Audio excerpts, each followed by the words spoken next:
Bonjour Marie de Virginie. Bonjour. Vous êtes l'une des porte-paroles de l'Union populaire républicaine UPR qui présente un candidat à la présidentielle française et il s'agit de François Asselineau. Vous êtes une jeune Martiniquaise d'une trentaine d'années, Madame de Virginie. Qu'est-ce qui vous a séduit dans le discours de cet homme et dans ce parti qui vient de célébrer ses 10 ans d'existence? Alors, ce qui m'a plu chez François Asselineau, c'est son discours de vérité. C'est-à-dire qu'avant de le connaître sur Internet, je ne comprenais pas, je n'arrivais pas à décrypter l'actualité politique au niveau national et je ne comprenais pas pourquoi est-ce que, malgré l'alternance des gouvernements de droite et de gauche, la France va de plus en plus mal et on va vers une paupérisation de la société. Et puis, grâce aux conférences, qui sont très longues d'ailleurs, entre 3 et 4 heures. Oh, surtout plus. Surtout plus, oui. Parfois plus. J'ai réussi à comprendre finalement que ce qui se passe en France, c'est que la politique, les grandes orientations politiques ne sont pas décidées au niveau national, mais au niveau européen. Et ça change tout. Et son discours vous a réconcilié avec ce monde politique?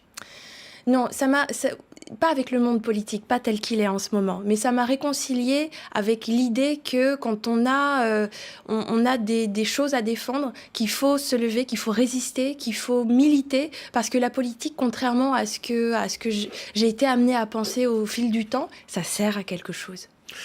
Vous avez parlé de discours de vérité de la part de François Asselineau. Ça veut dire que les autres sont dans un discours de mensonge? Ça veut dire que... Oui, il y a beaucoup de choses qui sont dites et qui ne sont pas vraies. Je vais vous donner un exemple. Chaque fois qu'un homme politique vous dit, tout le monde est d'accord en plus, il y a un consensus pour dire il y a un problème avec l'Europe et on veut d'une nouvelle Europe, il faut changer l'Europe. Quand on est à gauche, on veut une Europe plus sociale, quand on est à droite, on veut une Europe plus libérale. La vérité, c'est que on ne peut pas changer l'Europe. Et ça, il faut comprendre les mécanismes pour comprendre à quel point c'est un mensonge et à quel point on se fait enfumer comme des renards. Mais chaque fois que quelqu'un vous dit il faut changer l'Europe, il ment. Et l'un des points forts du discours de François Asselineau, c'est justement cette sortie de l'Europe. L'Europe quand même qui, on va le rappeler, c'est 60 ans de paix sur le territoire intérieur. L'Europe, c'est par exemple les programmes Erasmus qui favorisent les échanges, les voyages, la jeunesse. Vous avez peut-être pu profiter de ce fameux programme européen et vous voulez sortir de tout ça aussi? Alors, je vais préciser le propos. La France, littéralement, ne peut pas sortir de l'Europe. On ne va pas se mettre dans l'océan Atlantique. On sort de l'Union européenne. Ça, c'est différent. Le programme d'Asselineau est très clair. Sortir de l'Union européenne, sortir de l'euro et sortir de l'OTAN. Je rebondis sur ce que vous avez dit. L'Europe, c'est la paix. Non, c'est faux. En fait, la raison pour laquelle il n'y a plus de guerre en Europe, c'est l'équilibre des forces. C'est la dissuasion nucléaire, c'est tout. Ça n'a rien à voir avec la construction européenne. Ensuite, vous parlez des programmes Erasmus. Désolé, ça n'a rien à voir avec la construction européenne. Ce sont des traités qui n'ont rien à voir avec l'UE, je vous promets. De façon très négative, beaucoup de gens parlent de l'UPR, presque comme une sorte de secte complotiste. Et pour vous, la bête dont il faut couper la tête, c'est forcément l'Union européenne. Oui, enfin, la bête dont il faut... Vous avez des expressions assez imagées.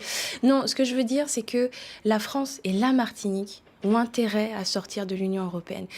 François Asselineau a parlé récemment du GOPÉ. En fait, ce sont des choses, des textes qui sont écrites par la Commission européenne et qui n'ont de recommandation que le nom. En fait... des commissaires dont on ne connaît pas le nom, dont on ne sait pas, qui n'ont jamais été soumis au vote des populations, décident des politiques... Ce qu'on appelle les technocrates.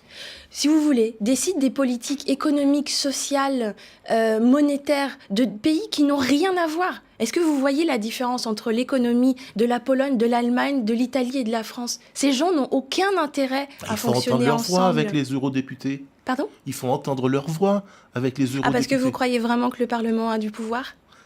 Moi, je vous invite, sincèrement, et parce que là, on est dans une dictature douce qui s'impose aux gens par sa complexité et par l'ennui. C'est-à-dire que quand vous essayez d'en savoir davantage, vous allez sur Internet, les textes sont pas d'un chiant, mais les textes sont très compliqués. On n'arrive pas à comprendre. Et c'est des techniques d'enfumage. Et c'est tellement ennuyeux qu'on n'essaye pas d'en savoir davantage. Alors face à ça, François Asselineau et l'UPR proposent un programme de libération nationale. N'est-ce pas ce que dit Marine Le Pen dans sa vision de l'Europe pour la candidate frontiste? Elle aussi, elle veut en sortir? Ouais, elle veut en sortir, oui et non. C'est-à-dire que d'abord, elle veut renégocier. C'est pas possible de renégocier. Littéralement, c'est impossible. D'ailleurs, je vous mets au défi de me citer une personne, un seul chef d'État ou de gouvernement qui a réussi à négocier avec l'Union européenne et qui a obtenu gain de cause. Ça n'existe pas. Il y a une raison. Marine Le Pen, elle veut renégocier, puis ensuite elle veut soumettre ça à un référendum, un coup elle veut pas. Nous, ce qu'on dit, c'est clair. François Asselineau est le candidat du Frexit. On sort, un point, c'est tout.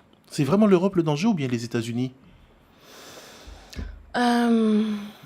C'est l'Europe. C'est pour la France en tout cas, et pour les intérêts de la France et de la Martinique, la construction européenne ne va pas dans le sens de nos intérêts. François Asselineau est-il un candidat hors système? Non. Mais il n'a jamais dit qu'il était un candidat hors système. On va quand même rappeler qu'il est diplômé d'HEC, de l'ENA, ancien directeur de cabinet de Françoise de Panafieux lorsqu'il était ministre dans le gouvernement d'Alain Juppé, collaborateur de l'ancien ministre Gérard Longuet. Il sait de quoi il parle alors? Oui. Ouais. Non, mais sincèrement. C'est pour ça qu'il est plus crédible. Je pense, parce qu'il a déjà énormément d'expérience, il connaît les arcanes du pouvoir, il connaît, si vous voulez, le fonctionnement de toutes les institutions françaises et européennes, et c'est un candidat qui, à mon sens, est très crédible. Dans le programme de François Asselineau, j'ai vu un petit passage qui demande un éclaircissement.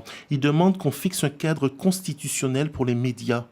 On a déjà parlé de sa volonté de renationaliser le groupe TF1, mais le cadre constitutionnel aux médias, ça voudrait dire que les médias doivent doivent être aux ordres? Non, là vous allez un peu loin. Non, ça veut c'est dire... marqué, hein, fixer un cadre votre constitutionnel aux médias. Je m'inscris en faux contre votre interprétation. Non, ça veut dire simplement qu'il faut pouvoir redonner la liberté aux journalistes. Non, mais sincèrement, je vais vous donner un exemple. Quand François Asselineau dit moi je propose de renationaliser TF1, parce que c'est renationaliser, pas nationaliser. On ne va pas aller nationaliser BFM. On renationalise parce que TF1 avait une charte en termes de culture qui n'a jamais été respectée. C'est surtout le groupe média audiovisuel le plus puissant de France. C'est ça.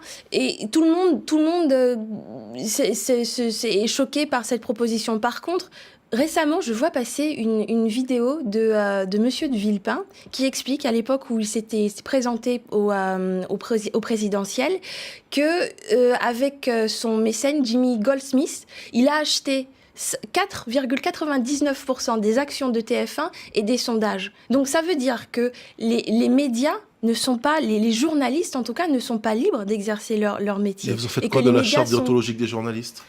Ce que j'en fais, c'est que, déjà, ce que je constate, c'est que quand François Asselineau en parle, les journalistes ne savent pas de quoi il s'agit. Marie de Virginie, pour la Martinique, on a parlé tout à l'heure de l'Union européenne.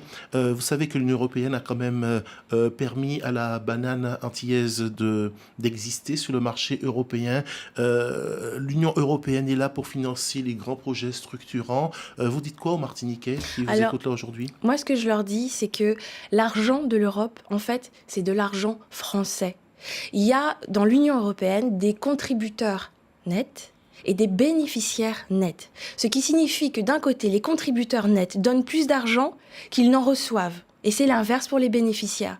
Ce qui signifie, concrètement, en chiffres, que la France verse 23 milliards d'euros à l'Union européenne et n'en récupère que 14. Donc la France ferait mieux de garder cet argent pour elle. Et les gens qui... Mais oui, parce que c'est vraiment... C'est pas possible d'imaginer qu'on arrive à enfumer les gens de telle sorte qu'ils pensent que, d'un côté, on a la gentille Europe qui va donner des fonds, qui va donner de l'argent, qui va soutenir des projets, et d'un autre côté, on a l'État français qui est de plus en plus en retrait, qui baisse les dotations, qui met en difficulté les villes, les communes. C'est pas comme ça que ça se passe. Non, la banane aurait intérêt. En sortant de l'euro, je vais même vous dire ce que ça va faire. Les subventions... Il reste 20 secondes. Comment? Il reste 20 secondes?